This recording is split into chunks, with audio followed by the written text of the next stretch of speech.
Well, hi, I'm Matt, the top left. Welcome to the Project Management with Kanban for MSPs webinar. We're super happy to have you all here. Um, yeah, we appreciate your time and hope to give you some good information about um, our basic framework for how to manage projects at the MSP. So today we're going to talk about how to take back control of your project work in your MSP using Kanban. So if this is a first time that you've been with us or anything at TopLeft, you might not know that actually TopLeft is a unit within a mature MSP.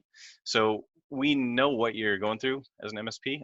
We want to give you the tools to deliver your projects on time, on budget, with less stress, with the team you have today. So before we start, I want to just go over some tech stuff. Find the chat section in Zoom. I want you to toss in your name, where you're from, and your company name if you want. And yeah, let's get to know each other a little bit. While you do that, I'm going to introduce myself a little bit more. Yeah, so we are a unit of Kirchhoff Technologies. That's an MSP in Vancouver area since about 2007. I'm heading up the Kanban division here.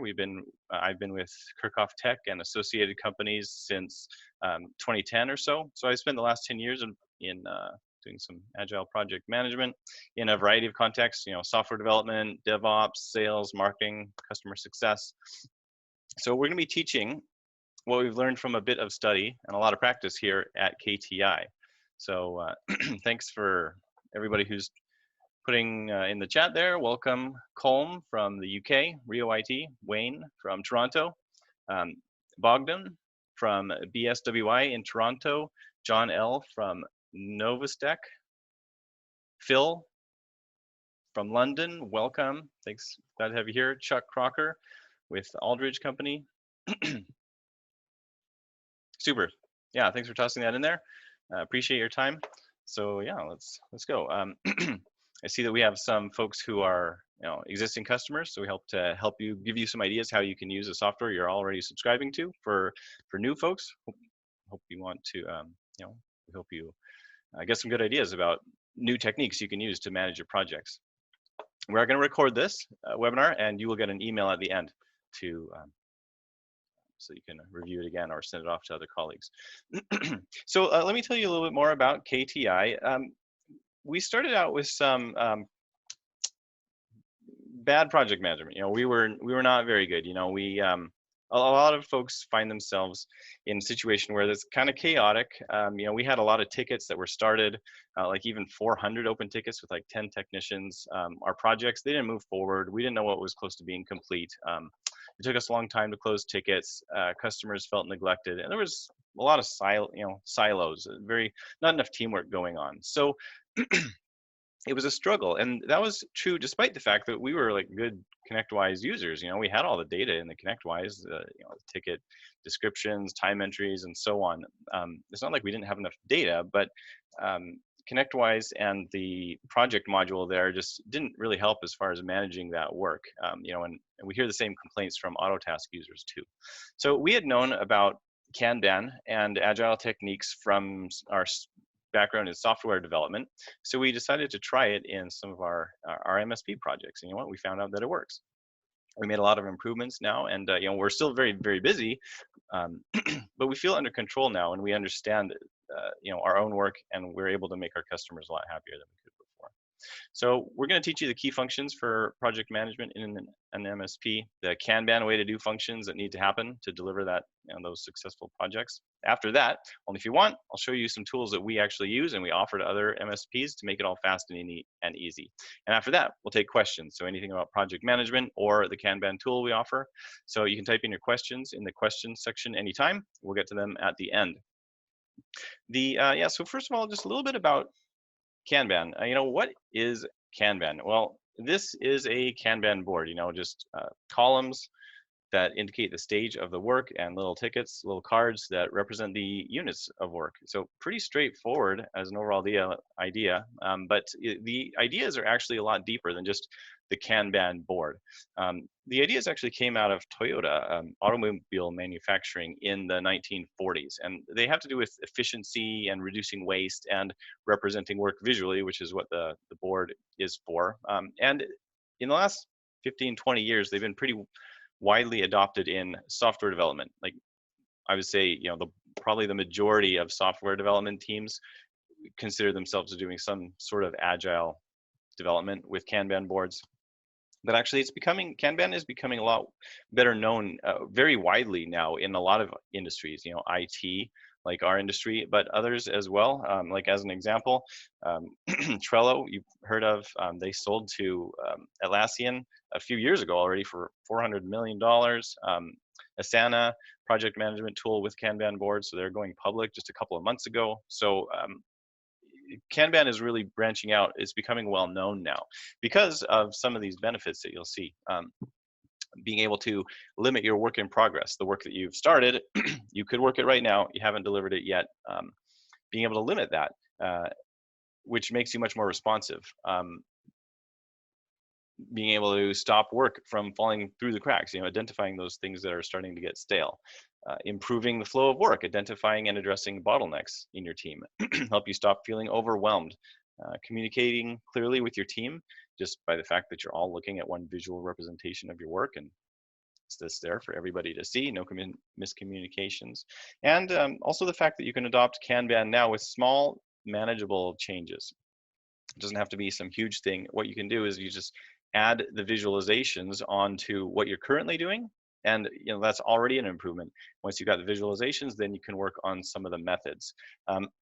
So that's the reasons that people adopt Kanban and some of the benefits that you can get from it. Now, a lot of material about Kanban is very conceptual, or it's geared towards software development or operations or whatever. So it's not really for project managers at MSPs. So it can leave you feeling like you understand some of the ideas, but you really don't actually know what are the next steps to take to use it. So what we want to do with this webinar is give you the next steps to take day by day, week by week, to keep everybody happy, so you feel like you're on top of things as a project manager. So it's for MSP project managers who are, they have a team of maybe 5 people working on 20 projects, even 25 people working on 100 projects. So it works for really big teams.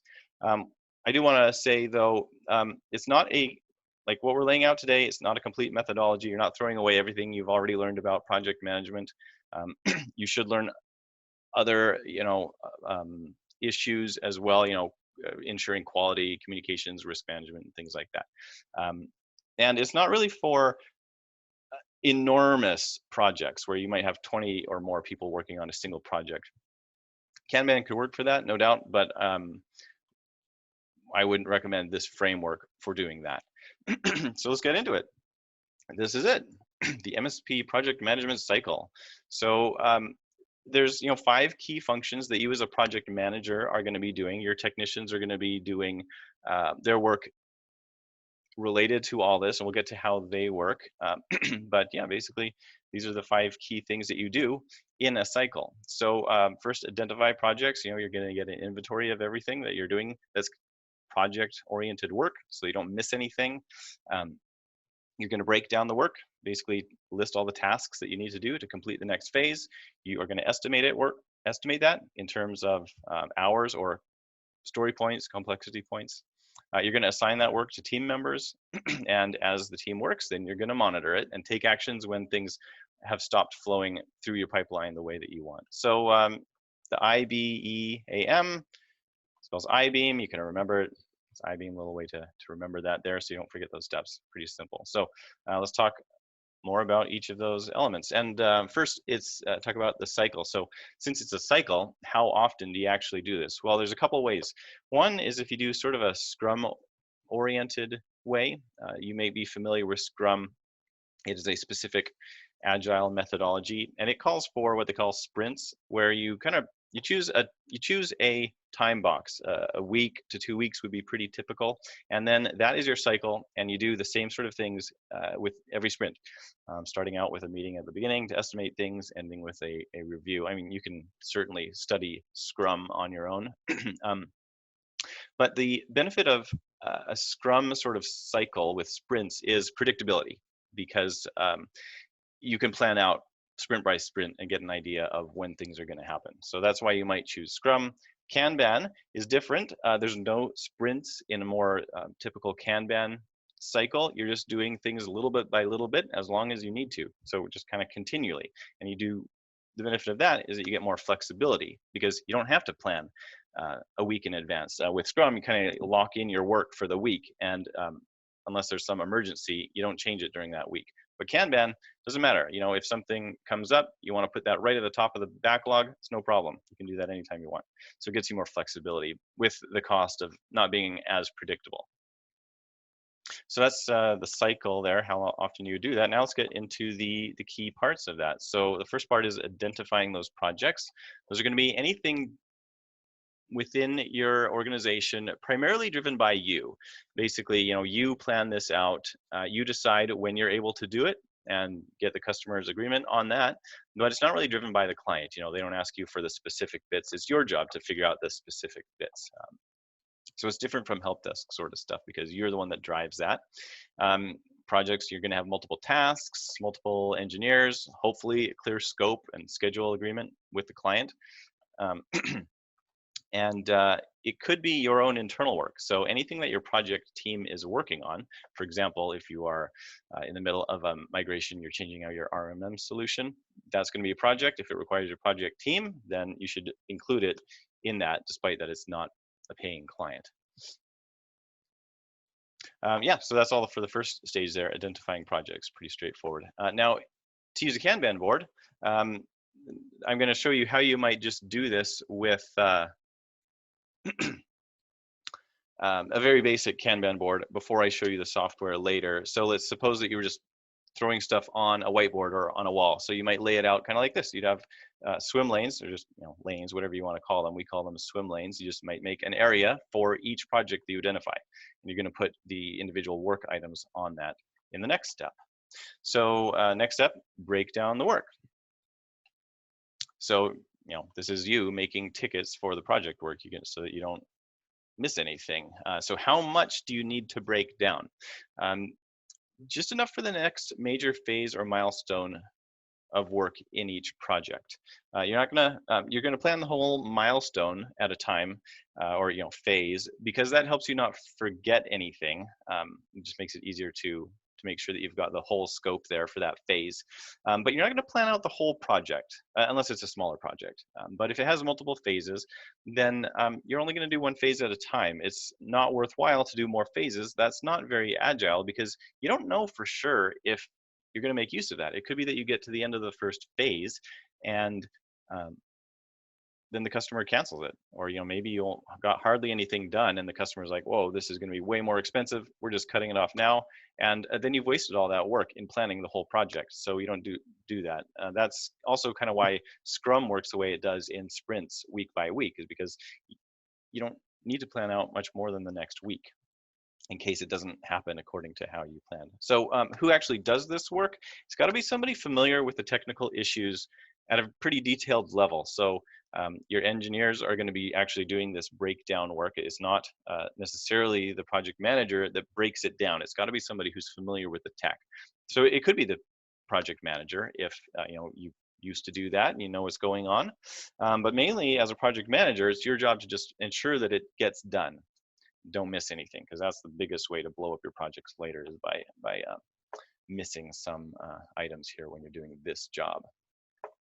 So when you break it down, let's actually go into the details of talk about, as you're making these tickets, what fields do you fill out? Because some people who are new to Agile might be surprised about some of the fields that you fill out or you don't fill out.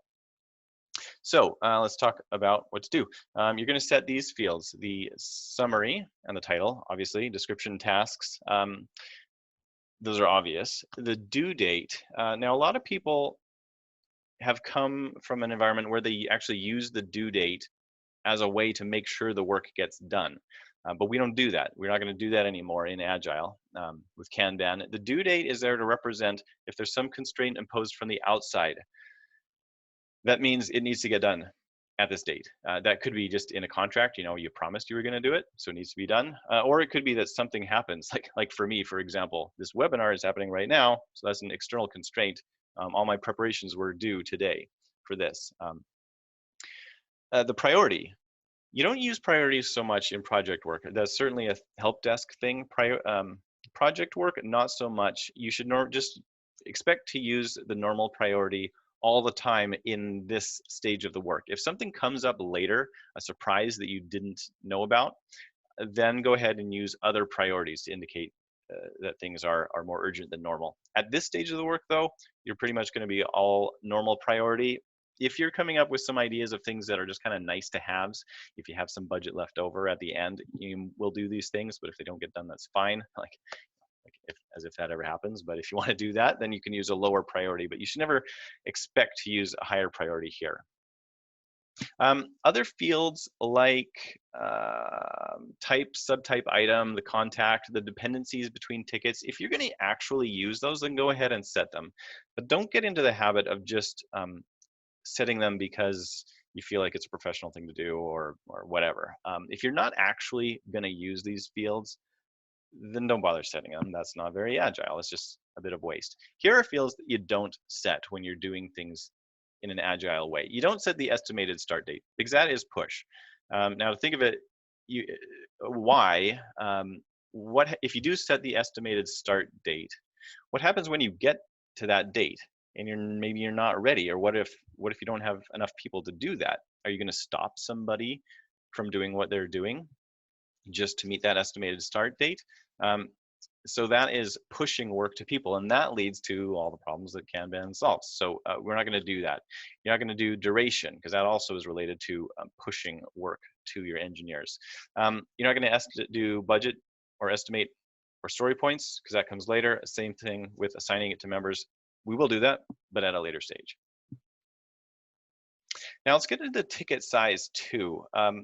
The reason we're talking about like really detailed stuff like this is because it's a problem that I see at a lot of MSPs. You know, they don't know which fields are appropriate to set when they're trying to adopt Kanban practices, or they don't really know how good practices for making sure the tickets are the right size. So that's why we're talking about things like this, because it's actually, I've seen it be helpful in practice with a lot of MSPs.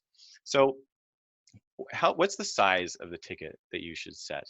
The ticket should be this is the ideal way. The ticket should be a cohesive unit of value for the customer with minimal dependencies on other tickets. So for example, let's say that you have a network upgrade project. You might think of having a ticket like install the new Office router. Just installing the whole router is too big. Like no one can do that in one sitting. So that would need to be split up into like 3 different tickets. Ordering it, once it arrives, you configure it, those 2 tickets, and then actually going out and doing the replacement. So that would be at least 3 different tickets instead of just one really big one for installing the Office router, which would be, if it was 1 ticket, that would stay open for a couple of weeks at the minimum, and we don't want to see that. So you split it up into 3 tickets that are done one after the other. So ideally, a ticket can be done by 1 technician in 1 sitting. That's not always practical, but that's kind of an ideal that I think that you should work towards. That means that if things go according to that plan, there's no reason that a technician can't just sit down, do some work, move a ticket over to the completed column. Very efficient. So if you know in advance that the work requires a handoff between 2 different members of your team to actually do the implementation of whatever this ticket is, try to make that 2 tickets, 1 for each individual bit of work that needs to be done. Because that follows the rule that ideally 1 technician can do it in 1 sitting. That does not apply to the different stages of your work. So if you have a stage, actually performing the work, and then another stage for example, like reviewing it, making sure that it was actually done. That's a different stage, so that's fine. You're probably going to have different people doing those stages, so that's not a handoff to actually do the work. That's actually work moving through your pipeline, so that doesn't apply. That's not what I mean there. If you're unsure, err on the side of too small tickets, because in my work with MSPs, I've seen many more MSPs have too big tickets, and I've seen very few that have tickets that are too small. um, a ticket should be at the very most 2 days of work, and that for me is almost a concrete rule that you can almost never break. The only exception is if the nature of the work is really unprecedented, really risky work. The customer has basically an unlimited budget, and it's really the nature of the work is like, we don't even know if this is possible. We're just going to have to do it. And that's obviously a very small minority of work. So I would stick to this without fail, 2 days, 16 hours sort of amount of work. If it's bigger than that, split it up into something smaller. Otherwise, you just don't see the tickets moving along your pipeline very fast. Things just stick around forever. And the scope, we want to make sure that the scope is super clear. So however you define the scope, it could be, probably in the description of the ticket, or the description could be just like pointing out to some external documentation. That's kind of the ideal, actually, is that you do things over and over. So you write it out in a SOP, and then you have the ticket description pointing to the SOP that says, it's done when these steps are done. But in any case, how you do it, it should be very clear so that the project manager, the engineers, and the clients all have exactly the same understanding of what is involved and when do we know when it's done. So that's one of the most important parts of breaking out this work. Honestly, what we do here at our MSP, we like to just make it a checklist of things. And we kind of got into the, there's something that's kind of a little saying in Agile. It's like, it's something can be done, but then it's not really, like there's still the last 10% of the things to do, so it's not really done. So done became kind of a phrase to say, we are actually for sure totally done with this. And so we got into a habit of just to try and be really clear, we just made a checklist, and we say this is done when, and then a list of one thing up to 10 things, maybe that would be kind of the upper end there. And we just laid it out super clearly. You could even go into the task functionality in ConnectWise, or the like checklist functionality in Autotask, and lay it out there. That would be fine. Or you just lay it out right in the ticket description. When you do that, then at least it's very clear, because when you see there's 10 items and they all have check marks, then everybody can agree that it's done.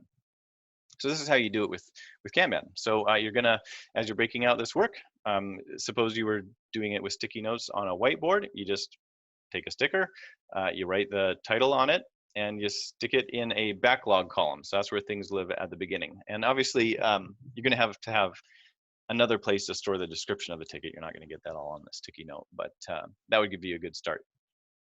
And then you're also gonna rank them.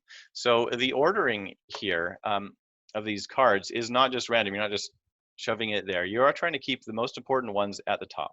So obviously they're in the swim lanes, they're in the column here. We'll have more columns in a moment. And then you do order them so that the ones that you're planning to do first are at the top. So then we're going to get to the next stage, which is estimating the work. So this is where you figure out your budget, or estimated hours, story points, or whatever, for basically an educated guess, which you need for prioritizing and assigning the work. So the simplest way is to measure it in hours. Everybody understands that. There's also story points, or some people call it complexity points, and that's more having to do with Scrum methodology. The difference is that instead of measuring the hours that something is expected to take, you measure the complexity of the task compared to other tasks that that group would do. The main advantage is that the complexity doesn't depend on who does the work, like a senior person versus a junior person. Whereas time estimates, it does depend on actually who's going to do the work, senior versus junior, that sort of thing. You could talk a lot about that. We don't have enough time to go into that here, but just be aware that that is a thing that exists if you've never heard about that before, and you might want to learn more about that in the future. So we're going to estimate the work that needs to be done soon. So that would be, if you're doing Scrum, you're going to need at least one future sprint's worth, a week, 2 weeks, whatever your sprint length is. If it's Kanban, you only need to do as much to keep your queues from being empty. Obviously, you always want to have work for your engineers to do, so you got to prevent these queues from being empty. You don't have to do a lot more than that if you don't want to, though. So who does it? Well, the kind of the same people who are responsible for breaking it down. It should be a team or individual who could do the work. They got to be familiar with the project and the technology. Obviously, you can't have an untechnical project manager estimating how long these things are going to take. So make sure it's somebody who's familiar with that. And why is it separate from the breakdown stage? If it's possibly the same people doing this? Well, one thing is that sometimes when you break work down, but you don't estimate it yet, sometimes you learn as you do part of a project, you learn more about that project, and then you realize that you need to go back and change the breakdown. So if you have estimated the work and then you come back and change it, you change the breakdown, then you need to change the estimate too. So delaying setting the estimate until the last moment means that you don't ever have to go back and change that estimate. Also, as you work on the project, you get more experience with that, and that means that if you've delayed setting the estimate until a later stage, then the work that you've done there can inform those estimates, whereas they can't in the same way if you do estimation earlier. So that's why we delay it to this stage. It's kind of a stage of its own. And if you find that a ticket is 2 days or more, then you're going to break it down. So this is how you can use that. Use a Kanban board for this. So you're going to have your backlog of work here. When you decide that you're going to move this forward, you're actually going to start doing this work. You're going to bring that work, move those tickets over here into the column. They're still in their swim lanes, but you're going to move it into the needs estimation column.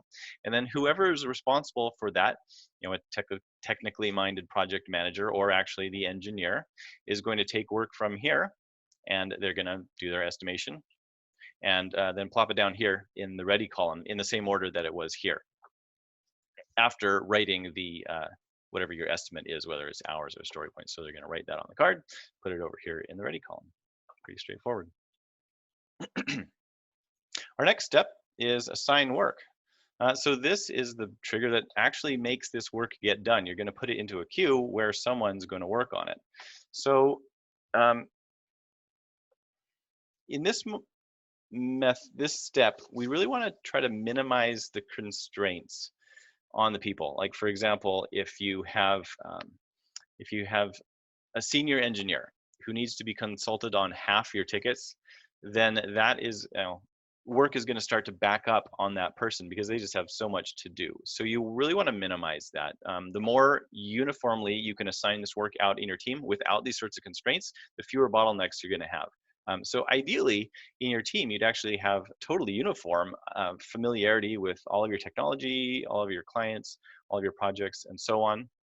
That does require a lot of work in like training your team, certifications, making sure you have really good documentation, like the same sort of documentation standard for every customer and every project, every technical system. So it can be a lot of work, but the benefits are quite considerable when you can just assign any work to anybody. If you can't do that, because that is difficult, then you are going to need to assign work to certain people as you consider things like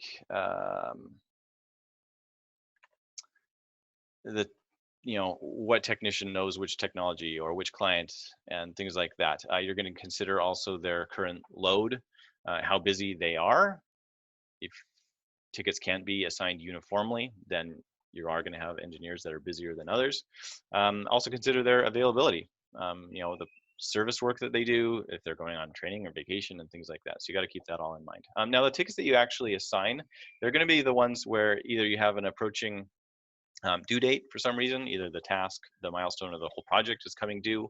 And also consider the whole importance and size of the project. So if you have half of your work right now in your team is on one particular project, obviously you're going to be assigning more of those tickets relative to some of the other tickets. from other projects. There is a technique that you can use once you've gotten to a good stage of having fairly uniform training and knowledge in your team. You can actually skip this step. You could just make one big queue of work for the entire team, and if anybody can take any work, then you just have your engineers take from the top of the queue. You don't actually assign it. You just have one queue for the whole team, and the engineers take from the top of that queue there. We talk more about that sort of technique in our service delivery webinars. So if you want to know more about that, go back and find one of our recordings. I can send you the link if you want, or we're going to be doing those in the future again. So just keep your eyes open for those announcements.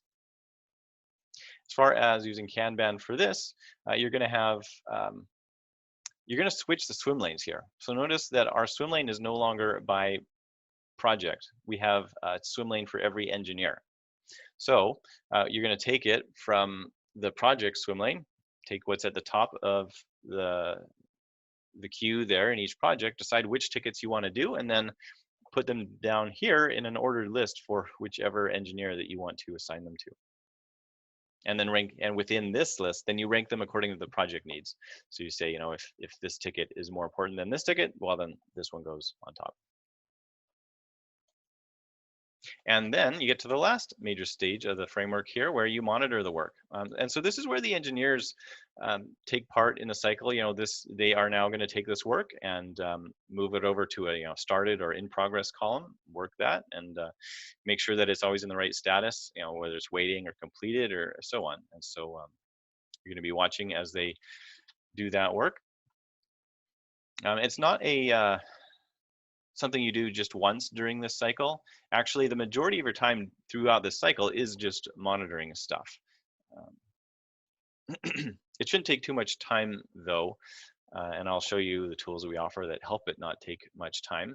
You're going to be mostly managing by exception, so you don't really need to look at all of the work that's going really well. You mostly need to save your energy to find those tickets that are not, they're blocked on something, they're just not moving forward, or they're not, the due date's coming up and they haven't even been started yet, that sort of thing, and you're going to focus on those. In fact, here's all of the things that you need to watch for. The due date versus is it in progress? Does it look like it will be done by the due date? The hours logged versus the budget hours. So if you want to see if tickets are blowing up compared to their budget hours, and figure out what's going on in ones that are. You're going to watch for long things that are in a column for a long time, where certain columns have different definitions of what might be long. So if a ticket is in a started column or in progress, you're probably not going to want to see it there for 3 days or more. But if it's waiting on input from the customer, it could wait there for 7 days or even maybe 14 days, depending on what you like to do in your company. Things that have a long time without a time entry or a note, things that are a bottleneck, like I was mentioning, as far as using the member swim lane to see who might be a bottleneck in your team. And any sort of escalation. So if an engineer starts a ticket and either expectedly or unexpectedly, they need to send it to somebody else who has higher skills, they need to watch for that sort of thing too. Make sure that is happening as planned. For the things that aren't happening according to plan, there's a bunch of techniques you can use to fix this sort of stuff. I'll just mention a few. If an engineer is a bottleneck in your team, then maybe you need to reassign some of that work. If an engineer has a lot of work in progress, they've started a lot of work and they haven't delivered that, they haven't finished that stuff off, then you maybe need to stop assigning new work to that engineer so that they can work down the large work in progress there that they've got. If a ticket is just staying open too long, you might be able to see that it was actually, maybe it could have been 2 tickets.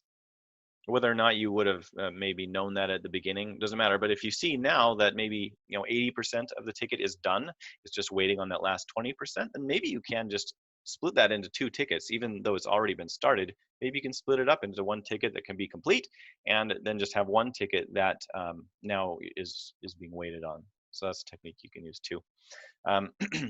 And maybe you just need to cancel the work. Sometimes that happens. So you could find out that the business case is gone because of some prior work. You found out that this ticket was just going to be infeasible. or maybe the client's not responding and you just got to move forward, cancel that. So there's a few things that can happen depending on what the problem is.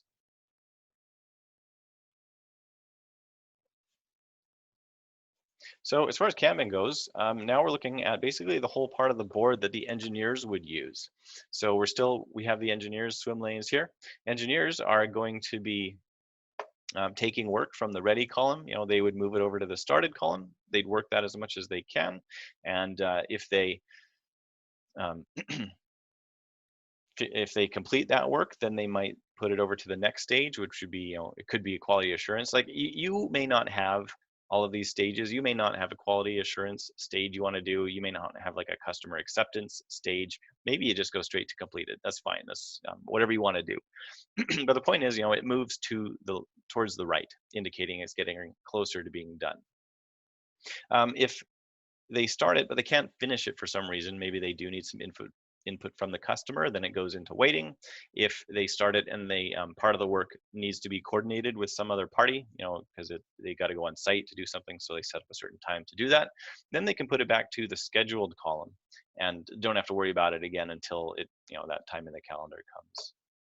And then they take the next ticket from the top of their ready column and do the same thing over and over again. So pretty straightforward. So one thing I do want to pay special attention to is that at no time are we putting this work into an engineer's calendar solely for the purpose of making sure that it gets done. That is methods that, like, I know ConnectWise teaches, and it results in a lot of rework. It's a lot of work to manage work by putting it into someone's calendar, and it's actually wasteful because the customers don't care about that. That doesn't actually provide benefit to the customer. Kanban is a lot more effective in that you just don't do that work at all. You will still use the calendar for things that need to be coordinated, like if you're going on site, you're gonna put those in the calendar. That's fine. But as far as solely for the purpose of making sure that the work happens, the Kanban board provides enough visibility and enough control for the project manager to make sure that that gets done without having to worry about exactly what time of day all this stuff happens. So it really simplifies the project manager or the dispatcher's job in that regard to not use a calendar. So you know what? That's it. Like that's the engineers. That's the project manager's responsibility here. Where you identified projects, you broke it down, you did some estimation work. Maybe you didn't actually do it, maybe the engineers did it, but you made sure it got done. You assigned that work and then you monitored it as the engineers did it. So we already kind of talked a little bit about the engineer's workflow. Another thing that I'll mention there is that we want to make sure that they maintain low work in progress there. So ideally, they wouldn't be taking new tickets off of the ready column as long as they have anything that they've already started that they could still work. Or it could be, let me go back there actually. Yeah, so we like to see them working from the left side of the board. So it could be that you have a workflow where the engineers check each other's work. That's like one practice that we do here actually for the software development of the Kanban project is the engineers will check each other's work. So someone will do some implementation work, they'll bump it over to a QA stage. And now Nicole, like if Terry does this, then it could, he shouldn't check his own work. So Nicole has a responsibility to check his work. So in practice, you might use different swim lanes for this part of the stage. But the idea here is that if Nicole sees work in this QA stage that she can do, whether it's Terry's swim lane or somebody else's swim lane, then she's going to prefer to do that work even before starting her own ready work, because this ticket is pretty close to being completed, and so it's better to move that forward along the pipeline here. So Nicole should prefer to work tickets that are closest to the right side of the board because they're closest to being complete. So it's better actually for her to see what's close to the right side of the board and move that forward a stage, even before she goes and sees what she's already working on or what she could take from her own ready column. So that's kind of roughly how that goes. Yeah, so the engineers are going to be moving the cards around in Kanban. They're going to be updating the tickets in the PSA, you know, the various fields that they might need to update from time to time, and of course entering their time. They're going to be escalating, and the engineers are going to be participating in the breakdown and the estimation as needed. So you might be thinking, you know, this is all real nice and I kind of understand it, but it's obviously going to be a lot of work to manage with sticky notes on the wall, and you would be right. So who wants to see the tool that we offer to make this all fast and easy for your whole team? If you want to see that, type yes in the chat, because I'd like to hear who would like to see that, who wants to see that. So while you're doing that, I am going to list you a couple problems here. The PSAs are weak at showing you the actionable info. They have all the info, but they don't make it easy to understand. You know, it's a lot of clicks to go around in the product module, project module. There's no visualizations to help you understand the data. Like, you can make a Gantt chart if you really wanted to, but it's a ton of work, and it's very unagile. So even though you can do it, we don't do that. There's no ability to see multiple projects at once. That's a huge problem because MSPs have multiple projects going. You gotta be able to see multiple projects at once. And there's no easy monitoring of the bottlenecks or the neglected work. So let's see who wants to do that. Jay wants to see that. Wayne, Jerry, Colm, John, Phil, Chuck, Morton wants to see it. Okay, well, I'd love to show that to you. So Kanban boards. You can do this on a Kanban board. You don't want to maintain the physical board. There are third-party Kanban tools, but do you really want to write your own integration between ConnectWise and Trello, for example, or Autotask and Trello? You don't want to do that. That's a pain. And you can't go without it at all if you believe that this is a good technique. So let's talk about what we offer. Like I said, this was a problem for us as our MSP, because we needed this and nothing existed and we weren't going to do it manually, so we built it out. It gives you the best of everything. Kanban boards for the visualization. You can see the multiple projects at once. You can identify those bottlenecks. You can identify the neglected work. In fact, Kanban finds it for you, and you don't want to waste time entering the data because everything comes straight from the PSA. So let me show you. I have some pictures here.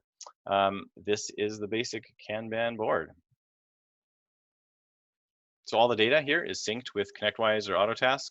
All we need is some API credentials from you, and we can get at your data and show it like this. You see the columns here. You decide on what the columns are. It's totally customizable. Any number of columns, any names, and so on.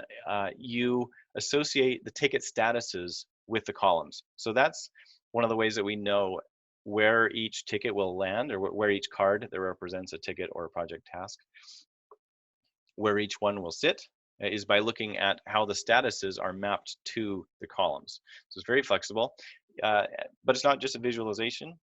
It's interactive. You can pick up this ticket, you can drag and drop it from ready to in progress. You can drag and drop it up and down for the prioritization. So that's a key part, like I explained there in a couple of the stages of that framework. You're going to be prioritizing those tickets, and you can do that here. Just drag and drop it up and down. And you can see the key data shown on the ticket. Obviously you see the summary, you can see the assignments here, these indicators. You can see the time when it was last changed. It's like this one has been blocked for a week, if you can read that. Due date, logged hours, budgeted hours, and so on.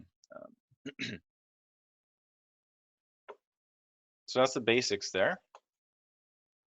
And here is the project swim lane board. Kind of a small view. Let me explain it here. So we have a swim lane here for a project called CRM implementation. And we have a project here for email migration, and another pretty big one here for a financial system implementation. And so it's already split it up into the different swim lanes for you. This is totally automatic. You don't have to worry about this at all. You just tell it, I want a project swim lane, and it does it for you. So you can use this for the various stages of that framework. You can say, okay, in the identify stage, does this represent all my work, or is anything missing? You can break it down to make project and tickets and tasks in your PSA, and then they'll appear here. You can see when that breakdown stage is complete, and you can set the priority by dragging them up and down. And the estimate stage, you can easily see which work needs to be estimated. Like this one here has only one ticket that needs to be estimated. This one has more, obviously, as you can see just at a glance. You can assign that. So you can see here what's assigned. We've got a couple tickets here. Actually, it looks like everything is assigned here. We can also see a count of tickets here. It's not very clear in the picture, but you can see that it's counting up the total number of tickets in each column and the board overall. So we can see that we have like 9 tickets here in the ready column, just one here. Total, we have 19 tickets. So you can kind of get an idea of what is a good number of tickets to have in this column and track that over time. And then we see the rest of the board, scheduled, waiting, started, and complete. And that is how we monitor the board. We could also specialize this as well with a Kanban board that has only columns for like backlog, needs estimation, and ready. So you could have a board that's specialized just for the project manager's view, and then you could have other boards that are more specialized for what the technicians want to see. So you can certainly do that. You can have as many Kanban boards as you want that are specialized for various functions. So this works. This could be a really good view for a like a project review meeting where you go down project by project with everybody looking at the same board. This is the member swim lane board. So this is where we actually have the swim lane for tickets that have nobody assigned. So for some parts of your work, you would expect to see tickets here, backlog, needs estimation. You would not expect them to be assigned, so this would be fine. Ready, this would be kind of the queue of work that you need to get assigned to somebody. Things that are unassigned here. So actually all you do is you just drag them into whoever's lane that you want. Real easy. And then you wouldn't expect to see any work over here, scheduled, waiting, started. These would actually be problem tickets, which can happen sometimes. So it's good to have a view that actually identifies these very easily for you. And then we see the swim lanes for every engineer. We have, Terry, Joseph here. So makes it very easy to see what started, waiting, ready, and so on. We can also apply additional filters. So if we have a project swim lane board like this, then we can apply a filter that actually shows us only tickets that are assigned to one member. So it's very easy for the engineers to use this kind of board and say, filter it so that they can only see their own tickets. Very useful for them. You can also go back to this sort of board, which is the member swim lane board, and then just filter it for a single project. And that's useful when you're maybe you have a larger project and you want to see exactly who's doing what on this project right now or what's coming up. And then this is a really good view for that. It makes it really easy to identify neglected work, like we see here. It says how long it's been in progress. So you can set this threshold where Kanban will actually highlight it for you if it's been sitting in that column for too long. So 5 days is more than the threshold of maybe you set it at 3 days.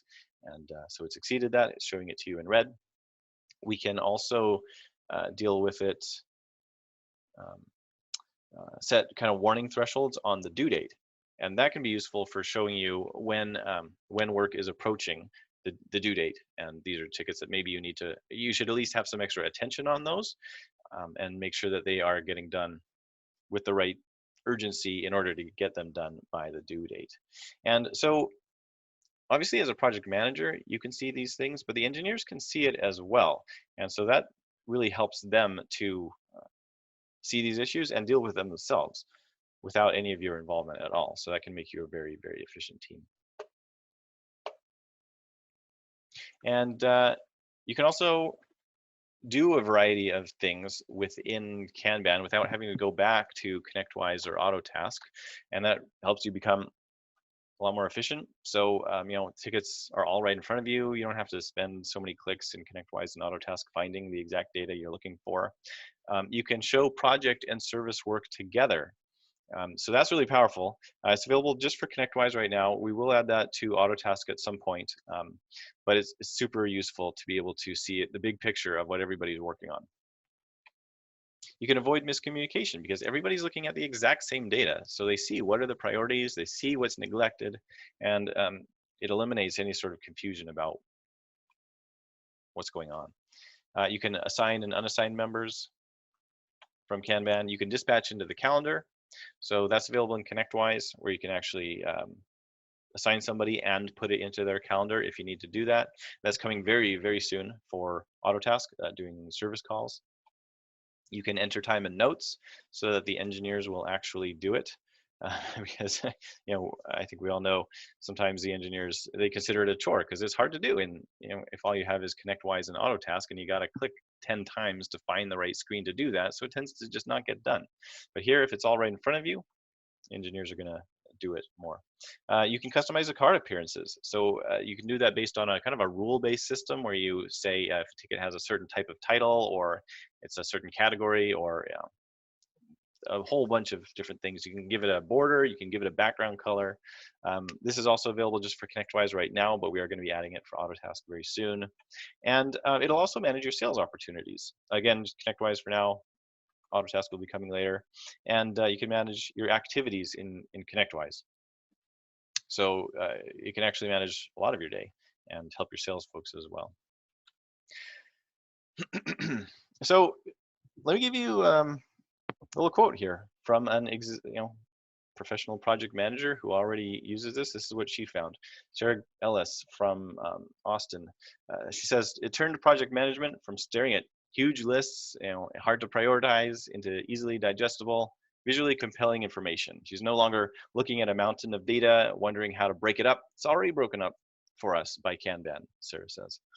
It made the flow of tickets a lot easier to see, and previously they weren't able to see the projects side by side, but now with the project swim lane they can see everything together. So that's what this project manager has already found with Kanban for project management.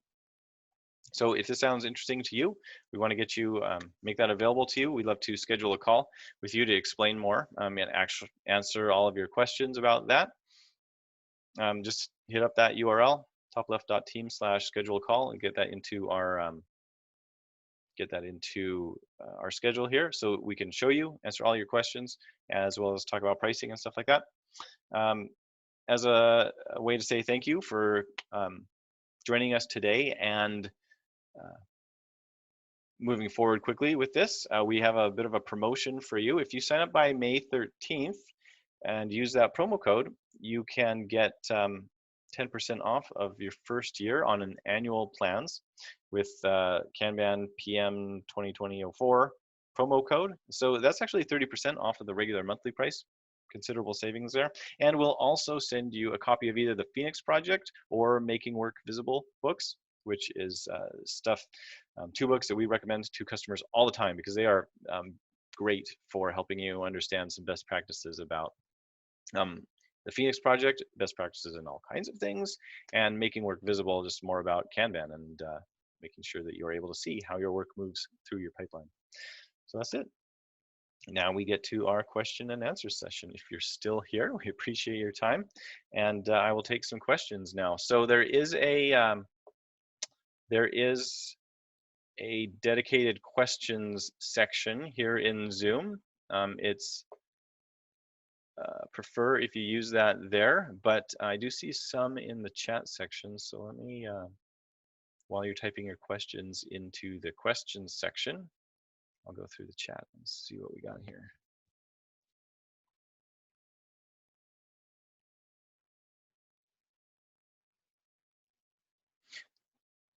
Wayne asks, do you use projects in ConnectWise? Yes, we do. I'll understand that in terms of does Kirchhoff Technologies, our parent company, actually use that? Well, yes, we do. We have lots of projects in ConnectWise for sure, and we look at them in Kanban for sure. Does it replace projects in ConnectWise? No, it does not.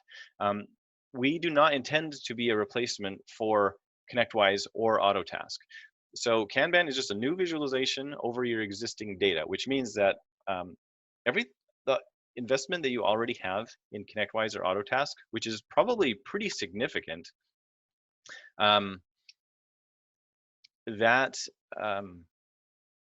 everything you've done, it continues to work. You know, we don't throw away your investment. You just add it on top.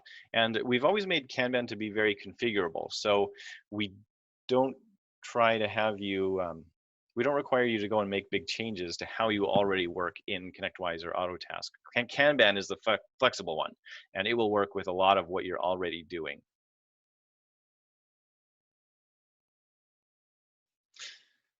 Let's see. Ivan asks, are project swim lanes available for Autotask? Yes, they are, Ivan. Now, as you may be aware, projects tickets are different from project tasks in Autotasks. They're a bit more similar on the ConnectWise side. In Autotask, they're very separate, and that actually comes down to kind of the reason that we can't show them together just yet. In Kanban boards, the service side is different than the project side.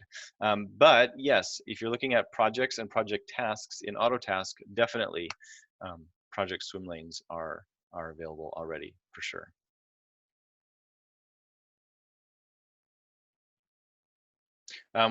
Jay asks, what is included in onboarding and what type of support do you have? Okay, good question. So what we include for onboarding for customers is, so you know, your job is to make us that API member, which we have the instructions for, lay out exactly which security permissions we need and so on. So then you'll do that, and then it's in our court. We set up the application, and we then give you the keys.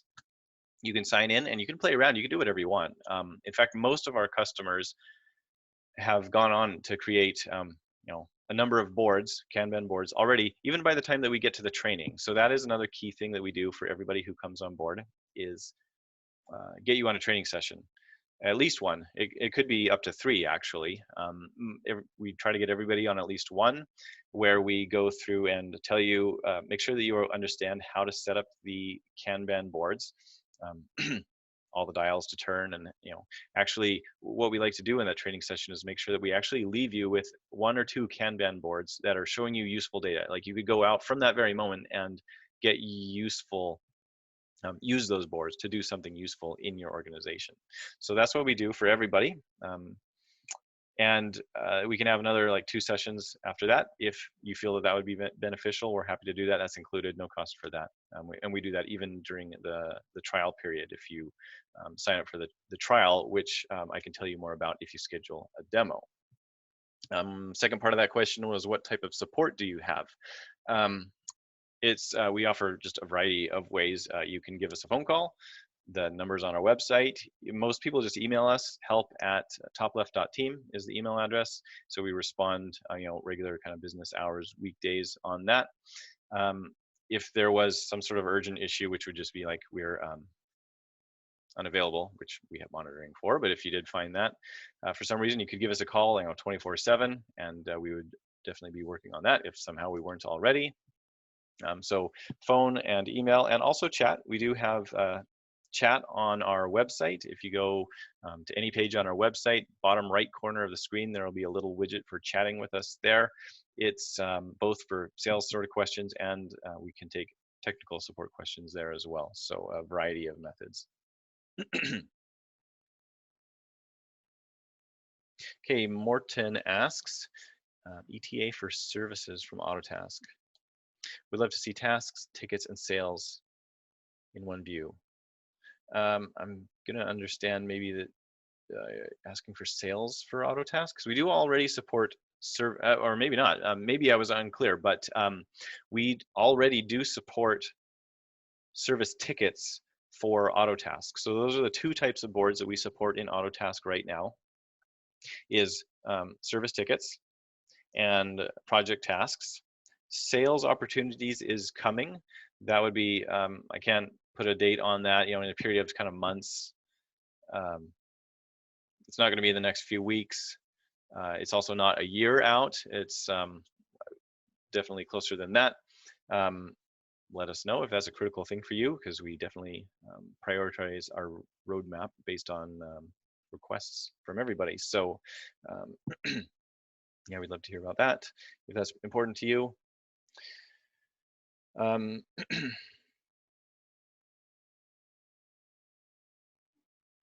you see Yeah, okay, another question from Morton.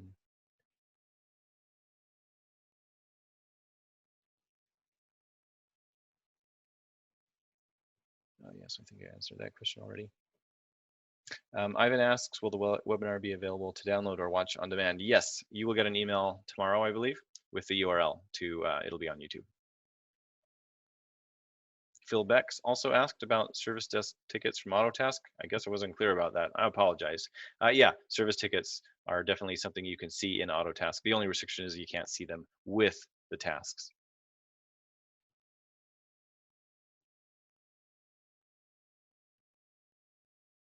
There's another question. What time is the support lines open? Yeah, phone would, for normal support would be 8:30 to 5, Monday to Friday Pacific time, since we're on the West Coast. Chuck asks, does the Kanban module automate any of the monitoring tasks, such as mapping the remaining budget?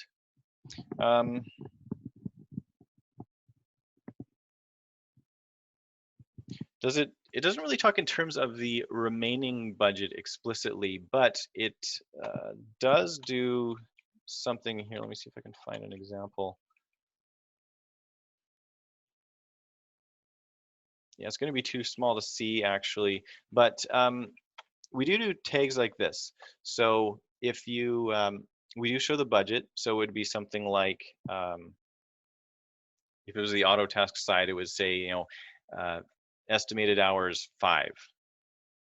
And if it was, and if someone had entered time on that, then it would say like logged 4 hours, estimated 5 hours. And so you can tell clearly what is the remaining time from that.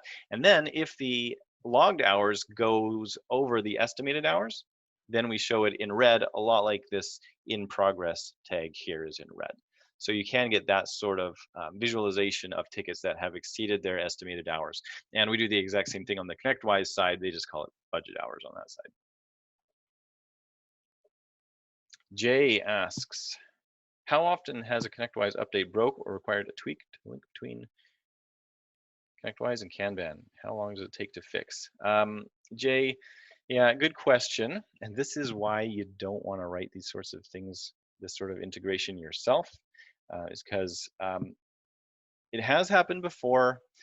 Generally, if that happens, it doesn't blow up everything. It just blows up the one, you know, if they make a change, it just affects that the one area where that changed, so everything else continues to work. For example, if it was a project ticket change, all of the service stuff would continue to work just fine.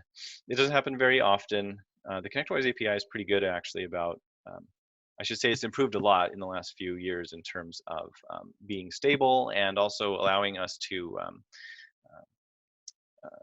ask them to give us the responses in certain versions that we know what we can handle. So I don't know, once a year to answer your question. And how long does it take for us to fix it? Well, Jay, that is kind of a pants on fire situation for us. We drop everything to fix that because the things that already work are things that, you know, we have a commitment to you that if it already works, it's going to keep working. So that when that has happened, in the rare situation when that happens, we drop everything and fix that.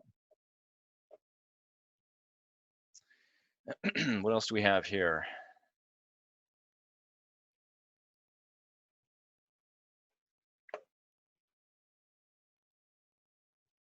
There was another question also, project swim lanes available for Autotask. Yeah, so that's for sure something that's available for Autotask because it's a very, very key thing.